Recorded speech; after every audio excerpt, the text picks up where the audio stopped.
Oi pessoal, tudo bem com vocês? Sejam bem-vindos de volta ao canal. No último vídeo, muita gente comentando sobre a minha voz, o que aconteceu com a voz do Bruno, o Bruno tá triste. E não, gente, eu não tava triste, eu tava falando um pouquinho mais baixo por dois motivos. Primeiro, o Luke tava dormindo no meu pé, eu não queria acordar ele, porque senão, às vezes ele não deixa eu gravar, tá? Ele começa a pular em cima de mim, é uma loucura. E segundo, eu troquei de microfone, eu tô com esse microfone aqui agora, que era assim, meu sonho de consumo, tá? Só que eu tô achando que ele é muito alto, então eu tô tentando falar um pouquinho mais baixo, porque senão fica muito alto o som. Vocês perceberam alguma coisa? O que vocês acharam? Vocês gostaram do som do microfone novo? Bom, conta pra mim o que vocês acharam disso daí. Eu já vou contar o caso de hoje pra vocês, mas antes, se tá chegando por aqui agora e ainda não é inscrito no canal, já se inscreve no canal e ativa o sininho pra não perder as notificações. Porque assim, todas as vezes que eu publicar um vídeo novo, o YouTube te avisa e você corre aqui pra assistir comigo. Eu te convido também a me seguir nas redes sociais, porque por lá eu tô sempre interagindo com vocês. E agora sim, vamos pro que interessa e bora pro caso de hoje.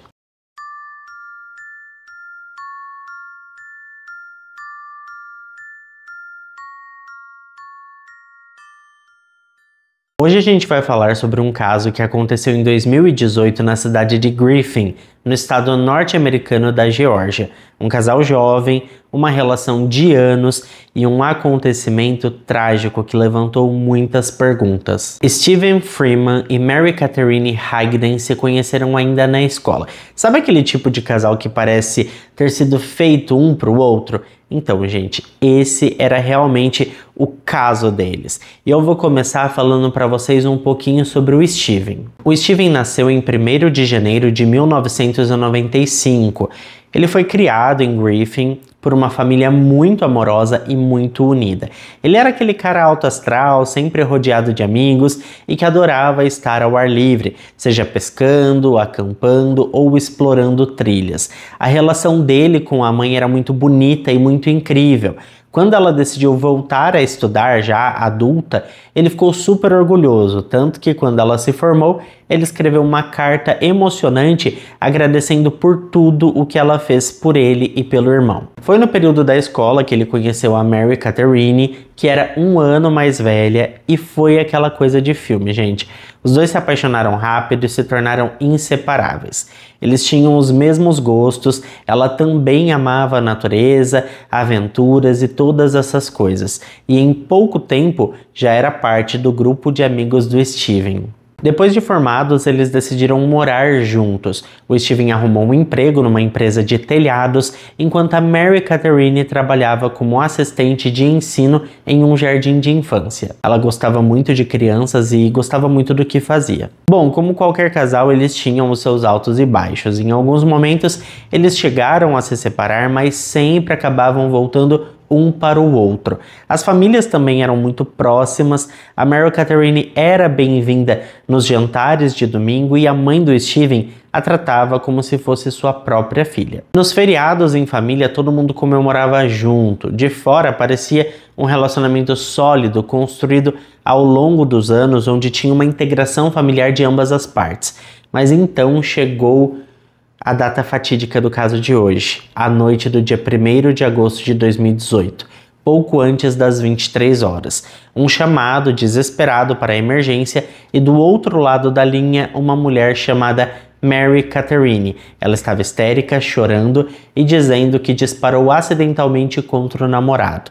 Entre soluços e pedidos de desculpa, ela tentava explicar que apenas estava entregando a arma para ele quando de repente o disparo aconteceu.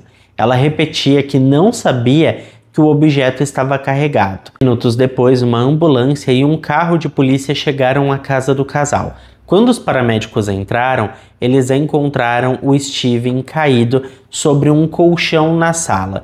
A Mary Catherine estava ao lado dele, chorando descontroladamente e implorando por ajuda, para que alguém salvasse o seu marido. Ela tremia, soluçava e dizia que não podia perder o Steven. O homem ainda tinha pulso e foi levado para o hospital. Enquanto isso, a polícia tentava entender o que tinha acontecido, mas a Mary estava em choque total. Tudo que ela conseguia dizer era que foi um acidente horrível e que ela não sabia como aquilo aconteceu, já que nem estava apontando o objeto para ele no momento em que disparou. Os policiais pediram para ela sair do local, mas ela se recusava a soltar o Steven e o desespero dela era visível. E aí surge aquela pergunta inevitável: foi mesmo um acidente? Será que as coisas aconteceram realmente dessa forma que ela contou? O casal tinha o costume de manter uma arma ao lado da cama para proteção. Na verdade, eles tinham cerca de 10 armas, a maioria rifles de caça dentro de casa. Mas naquela noite foi uma Glock 42 que mudou tudo. A Mary Catherine tentou entregar a arma para o Steven, mas ela disparou atingindo-o no peito, logo abaixo do seu pescoço. Pouco depois de chegar ao hospital, o Steven não resistiu. Ele faleceu minutos antes da meia-noite. Mas os policiais começaram a notar algumas coisas estranhas na cena. A cozinha estava um verdadeiro caos, tinha comida espalhada pelo chão e pelos balcões, como se alguém tivesse tido um ataque de raiva e arremessado tudo para todo lado. Além disso, ao se aproximarem da Mary, eles sentiram um cheiro de álcool em seu hálito. Em alguns momentos, ela murmurava coisas desconexas. E isso fazia a polícia achar toda aquela cena muito estranha e pensar se era um acidente ou não, porque as coisas não estavam batendo, então eles decidiram levá-la para um interrogatório. Ela topou ir de boa sem resistência, e durante o seu depoimento ela manteve firme a versão de que tudo foi um acidente horrível. Ela dizia e repetia que amava o Steven, que ele era o amor da sua vida e seu melhor amigo, e fazia questão de destacar que os dois adoravam caçar juntos e por isso eles tinham todos aqueles objetos dentro de casa. Mas segundo ela, nenhuma arma estava carregada, então quando ela pegou aquele revólver e disparou, foi um choque. Só que aí vem um detalhe estranho. No meio da conversa, ela soltou uma frase diferente. Ela disse: quando eu joguei a arma pro Steven, ela disparou. Só que antes ela tinha dito que apenas entregou o objeto. Então os investigadores não deixaram isso passar, afinal de contas era um fato importante, né? Como que uma arma dispararia sozinha porque foi jogada? É muito improvável. E outra, a Mary Catherine não era uma novata nesse assunto, ela tinha experiência, ela e o marido caçavam, então ela sabia realmente como as coisas acontecem utilizando esse tipo de objeto. Além da escola que ela também trabalhava em uma loja especializada em objetos para caça, e ela sabia tudo sobre segurança. Jogar esse objeto carregado para alguém não fazia sentido nenhum. A polícia apertou o cerco, falou para ela parar de mentir e dizer o que realmente estava acontecendo. E aí a Mary Catherine começou a chorar bastante. Segundo os investigadores, foi nesse momento que ela finalmente confessou e disse: eu puxei o gatilho num momento de raiva. Os policiais achavam que tinham resolvido esse caso bem rapidinho, mas surgiu um problema enorme. O áudio da gravação do interrogatório falhou bem nesse momento. O vídeo estava lá, mas as vozes não foram completamente gravadas, tinha um ruído no áudio, ou seja, eles não tinham prova concreta dessa confissão. Mesmo assim, a Mary Catherine foi presa e acusada de tirar a vida do próprio marido. A promotoria acreditava que as outras provas eram suficientes e tinha mais uma coisa: a análise do objeto indicava que ele já estava carregado antes do disparo. Resíduos de graxa dentro da arma sugeriam que alguém tinha mexido recentemente nela, e os promotores tinham uma teoria. Para eles, a Mary Catherine teria carregado a arma depois de preparar o jantar favorito do Steven, um assado de carne. Resíduos de gordura na pistola reforçavam ainda mais essa ideia. E quando os amigos do casal começaram a falar, uma outra versão da história veio à tona. A relação deles não era exatamente esse conto de fadas que todo mundo dizia e que a Mary Catherine tentava pintar para os investigadores. Amigos do Steven contaram que assim que souberam do crime, imediatamente suspeitaram dela. Não era a primeira vez que ela apontava um objeto desses para ele e o ameaçava. No começo do namoro, por exemplo, os dois eram inseparáveis, mas com o tempo o relacionamento ficou tóxico e sempre havia esse tipo de ameaça. A Mary Catherine se irritava por qualquer coisa e descontava tudo nele. As brigas eram constantes. Na frente dos outros, ela gritava, empurrava o Steven e às vezes ele saía de casa só para evitar um conflito com ela. O homem chegou a bloquear o número dela porque as ligações não paravam. Ela tinha uma obsessão por ele. Um colega de trabalho do Steven revelou que certa manhã, antes do expediente, Mary Catherine já tinha ligado para ele mais de 30 vezes. Não foi um caso isolado, isso aconteceu mais de uma vez. Mas o pior veio em abril de 2018, 3 meses antes do crime. O Steven mandou uma mensagem desesperado para um amigo. A Mary Catherine estava correndo pela casa, gritando e ameaçando disparar contra ele e depois nela mesma. Um mês depois, o Steven parecia ainda mais assustado. Ele disse a um amigo que já tinha sido ameaçado antes, mas dessa vez foi diferente. Ele viu nos olhos da Mary que ela realmente poderia puxar o gatilho. E aquilo foi a gota d'água. O Steven decidiu terminar tudo e se mudar para outra cidade para ficar bem longe da Mary. Ele planejava sair do apartamento sem avisá-la, pegando as suas coisas enquanto ela estivesse no trabalho. O dia da sua liberdade estava marcado para 3 de agosto, mas ele nunca conseguiu ir embora porque acabou perdendo a sua vida 2 dias antes. O Steven nunca chegou a denunciar a Mary, mas a polícia descobriu que o casal já tinha sido alvo de pelo menos 5 chamadas por brigas domésticas no último ano. E o que aconteceu nas últimas horas antes do crime também chamou bastante a atenção. No dia 30 de julho, o Steven e a Mary ainda trocavam mensagens carinhosas, mas no dia seguinte o clima mudou completamente. Tudo indica que eles brigaram mais uma vez. O Steven ficou tão exausto que resolveu dormir na casa de um amigo e ignorar todas as ligações dela. Óbvio que isso deixou aquela mulher muito irritada. Ele chegou a mandar uma mensagem para sua mãe dizendo que não pretendia mais voltar para casa. Ele estava decidido, queria sair daquela relação de uma vez por todas. Mas infelizmente ele não teve tempo para isso. No dia seguinte, depois de uma briga feia, a Mary Catherine resolveu preparar o jantar para tentar acalmar os ânimos. A ideia era simples: comerem juntos, conversarem e, como sempre, fazerem as pazes. Ela acreditava que tudo ficaria bem, mas o Steven não apareceu. Ele ignorou todas as ligações dela, o que só a deixou mais furiosa. Sem saber o que fazer, ela ligou para a mãe dele, que revelou que o Steven estava na casa de um amigo chamado Thomas. Ao ouvir isso, a Mary nem pensou 2 vezes. Ela pegou o carro e foi direto para a casa do Thomas. No caminho, ela viu o carro do Steven passando e começou a segui-lo. Em um certo momento, ela emparelhou o seu veículo com o dele e abaixou a janela. Ela pediu para ele abaixar o vidro também, ele abaixou e ela estava furiosa e começou a gritar, perguntando se ele finalmente voltaria para casa. Cansado, o Steven tentou acalmá-la e disse que sim, que ele voltaria.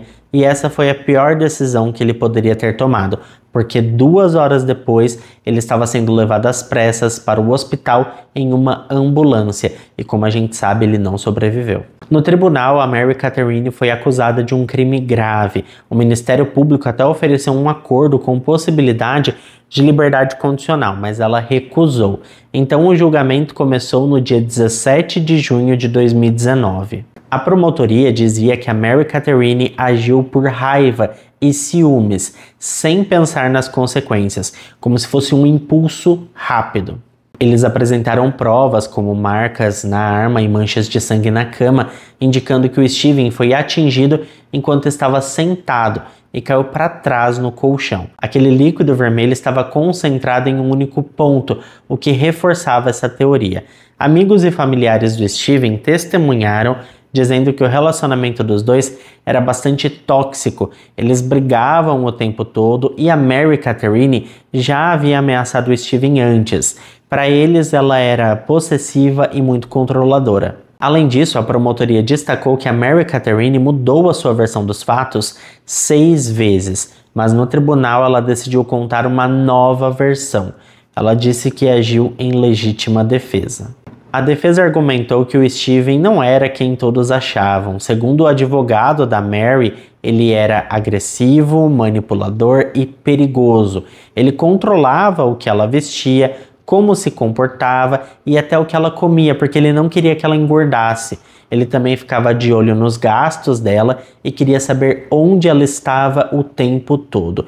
Foram apresentadas 63 páginas de mensagens agressivas e ameaçadoras que o Steven mandou para ela um ano antes do fato. Em uma dessas mensagens, depois de descobrir que a Mary Catherine ficou com um amigo dele durante uma separação, durante uma das vezes que eles ficaram separados, ele mandou uma foto segurando um peixe morto com a legenda: "Isso é você, se continuar tendo essas atitudes." No tribunal, a Mary Catherine chorou ao contar como era sua relação com o Steven. Ela disse que ele sempre avisava que se ela se rebelasse, pagaria muito caro por isso. Todas as manhãs ela tinha que deixar as roupas e os sapatos dele pronto, organizar o banheiro para que ele pudesse tomar o banho sem precisar se preocupar com nada.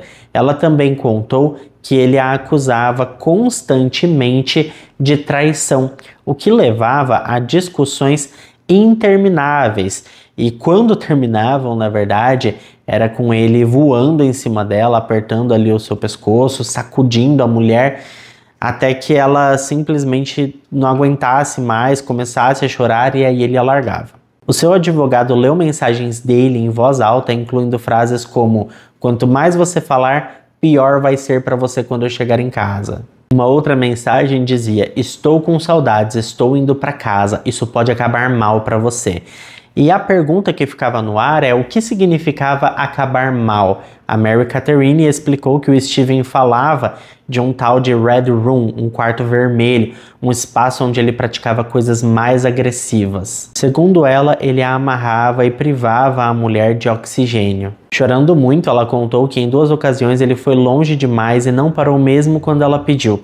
Um desses episódios teria acontecido depois de uma viagem para Disneylândia. A grande dúvida no tribunal era: Mary Catherine era uma vítima que chegou ao limite ou uma pessoa que cometeu um crime por vingança? Essa era a questão principal desse caso. Ela disse que naquele dia o Steven estava mais agressivo do que o normal e, apesar dos pedidos da Mary Catherine para que ele parasse, ele teria respondido que havia gastado muito dinheiro com ela e que por isso ele merecia algo em troca e ela faria o que ele quisesse. A Mary afirmou que o medo do seu parceiro e a certeza do que ele era capaz de fazer a fizeram reagir de maneira tão emocional na fatídica noite de 1º de agosto que ela nem percebeu o quão grave era a atitude que ela tinha tomado. Ela testemunhou que disse ao Steven que não queria mais estar com ele, o que o deixou furioso. Ele começou a jogar no chão a comida que ela havia preparado e a empurrá-la. Segundo a Mary, foi nesse momento que ela pegou a arma e ordenou que ele saísse da sua casa. A última coisa que a Mary se lembrava antes do disparo era do Steven vindo para cima dela. No instante seguinte, ele já estava ferido, dizendo para ela chamar a ambulância. Tudo aconteceu muito rápido, em questão de segundos.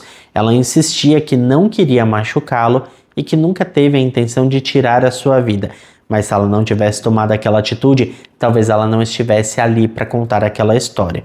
Só que um detalhe chamou a atenção da promotoria. Foi só durante o julgamento que a Mary mencionou que o Steven havia sido agressivo e que tinha um histórico de comportamento violento, porque nos interrogatórios com a polícia, ela nunca tinha falado nada sobre isso, inclusive dizia que o amava. A acusação aproveitou essa contradição, porque se o Steven era violento, por que ela nunca denunciou?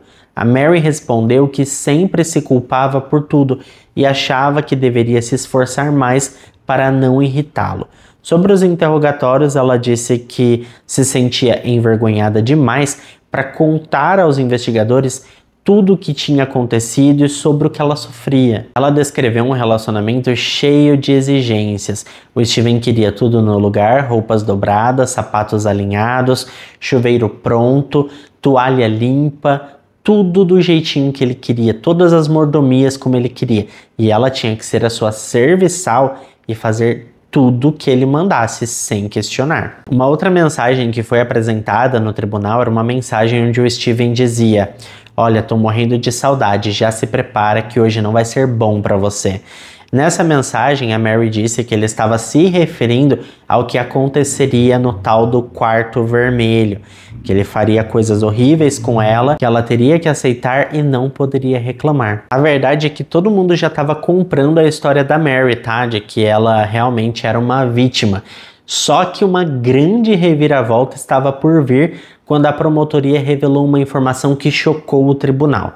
Algumas horas antes de tirar a vida do Steven, a Mary fez pesquisas na internet sobre conteúdos violentos e crimes dessa mesma magnitude. Ela fez essas pesquisas enquanto estava no trabalho. Além dessa pesquisa, que era um tanto quanto incriminadora, tinha uma outra pesquisa assim bem específica. Ela pesquisou também sobre relações envolvendo sadomasoquismo e esse tipo de coisa, sabe? Isso fez a promotoria questionar se aquelas pesquisas não tinham a ver com o que aconteceria a seguir e também com a desculpa que ela daria sobre o quarto vermelho e tudo mais. A mulher respondeu que ela pesquisava sobre essas coisas para procurar ideia para agradar o seu marido.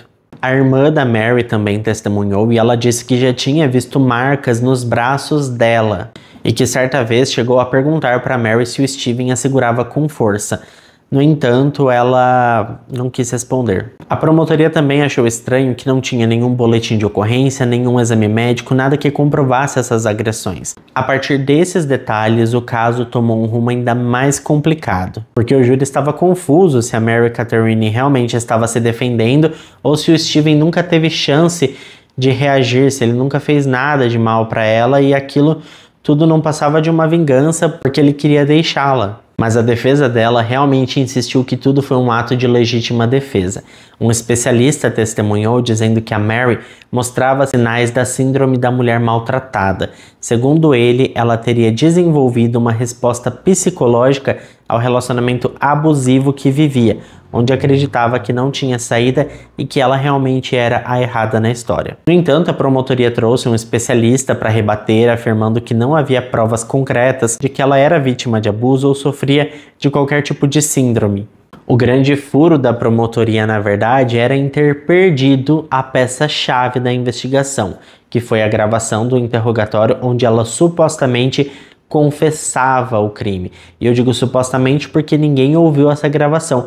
E justamente por isso, eles não tinham como comprovar que ela confessou. A polícia alegou que houve falhas processuais na obtenção da gravação e a defesa da Mary conseguiu impedir que fosse apresentada como prova. Afinal de contas, só tinha uma imagem lá. Outro furo foi que os primeiros policiais que chegaram no local mexeram na cena do crime.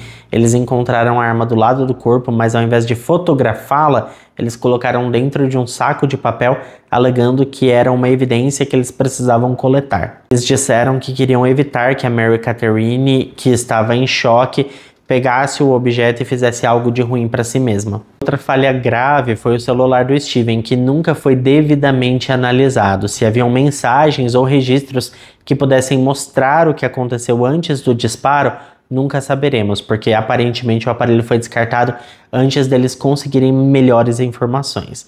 A investigação focou exclusivamente nas informações do celular da Mary, sem oferecer uma visão completa da dinâmica do relacionamento do casal. E com isso, gente, o júri deliberou por 4 horas antes de chegar ao veredito, e a Mary Catherine foi completamente absolvida. O mais curioso é que a maioria dos jurados acreditava que ela tinha feito aquilo, mas sentiram que não havia provas suficientes para condená-la. Para eles, a investigação foi cheia de falhas, desde a arma que foi movida até a confissão que não pôde ser usada. A promotoria simplesmente não conseguiu apresentar um caso robusto o suficiente para convencer o júri, além da dúvida razoável. E a gente sabe, né, que em casos com o júri ganha quem convence a maioria dos jurados, e nesse caso a defesa acabou fazendo um trabalho melhor. E com isso, no dia 26 de junho de 2019, a Mary Catherine saiu do tribunal como uma mulher livre, mas a história não terminou ali.